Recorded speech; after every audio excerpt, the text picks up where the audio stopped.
Okay, everybody. I just want to make this really quick phone video here to just let everyone know a truck update. If you saw the video the other day, if you didn't read the comments, yes, I did end up, unfortunately, taking it to the dealership, back to the same place I took it for the first one. To make a very long story short, the time that it would have taken, I left it there overnight last night. Today's Friday the 12th. I left it overnight last night, and they said they'll look at it today. And my thought was, if they can't get the part for another few days, then I'm just going to come get it back. And if they can fix it today, great, because we have had a motherfucker amount of snow, like more snow than anything this year. And today we have a winter storm. Tomorrow we have a winter storm.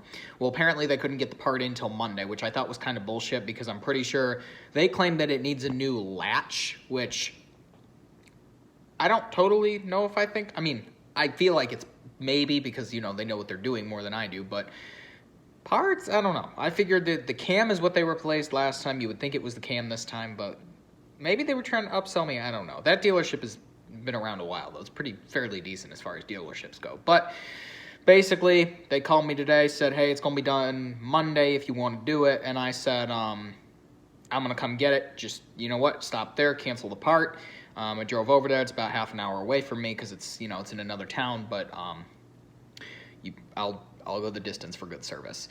But basically, I picked it up. He said, you sure you want to cancel the part? I said, cancel it, cancel.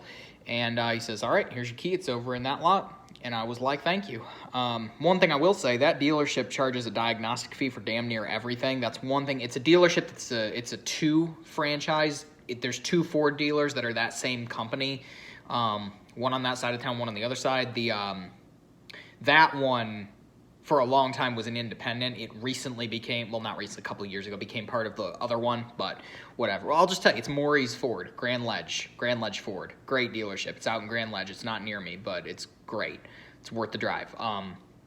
It's Maury's now, just like Maury's Okemos Ford, but I still call it Grand Ledge Ford. It was Grand Ledge Ford for a long time, and then it was Merrill Ford.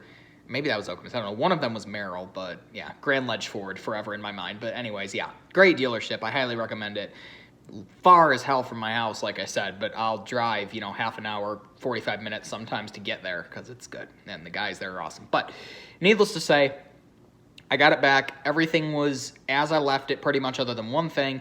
They put all my screws back in the bag. I took some Ziploc bags and I labeled them and put the screws for the right pieces in there. Excuse me. So there were 5 pieces: the main door panel, the window switch piece, the top trim piece for the right, which was the single piece, and the top trim piece for the left, which was the larger of the two, the indented piece, and then the door handle itself. So 5 pieces. What I found interesting is that the window switch in that truck, that little piece, that window switch actually has to be plugged in for that window to work. You cannot control it with the driver door switch unless that window's plugged in. So it's just in there right now. So what I ended up doing was I took everything out. I have all the pieces sitting in my garage right now. The only thing they did that I'm not thrilled about is that it had that plastic insulation over it with that glue. They ripped that all off. They didn't rip it. They did it right. It's in one piece. I could put it back on, but I don't know why they did that. But anyways, so at this point, the door is still in the ajar position that it was. It's been snowing like a motherfucker, and fingers crossed nothing seems to have gotten in it yet. It's not open. It's a millimeter more open than it's supposed to be.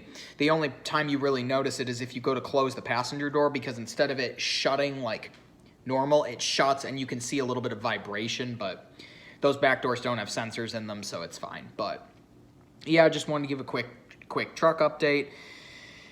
At some point I might fix it, but to be honest with you, it's just an old truck. It's just a work truck. It is just an old work truck that I use to haul stuff, and 98% of the time I drive it, I'm by myself. And on top of that, the driver's side door works. I maybe have someone in my back seat once every 3 months. So yeah, it's just an old work truck. It's an '07. It's not new. So yeah, what's funny to think about now is that my piece of crap beater car Saturn SL1 has 4 functioning doors, and my F-150 only has 3 functioning doors. It's like one of them old S10s from the 90s with the third door, or Ranger even, but no. So yep, that's what happened with the truck. Maybe one day I'll fix it. At this point, what I think I'm just going to do is probably, once it's not snowing like a motherfucker, is I'll probably just put the door panel back on, minus the handle. probably. The 2 top trim pieces, the main door panel, and the window switch, which the window switch is literally just in there hanging right now because whatever. Even when the door panel was on, that was not the side of the truck that I had people ride on, even though the passenger seat is further up, so there's more legroom because there's not a ton of legroom because it's an extended cab. But I keep my bucket of fluids and stuff sitting on that back passenger side seat because whatever. So that's it. Truck update for those who want to know, and no, not fixed. And let's put it this way, it's been broken since September. I haven't opened it since September. I'm used to it. It doesn't affect me. It's just an old work truck. Isaac24.com.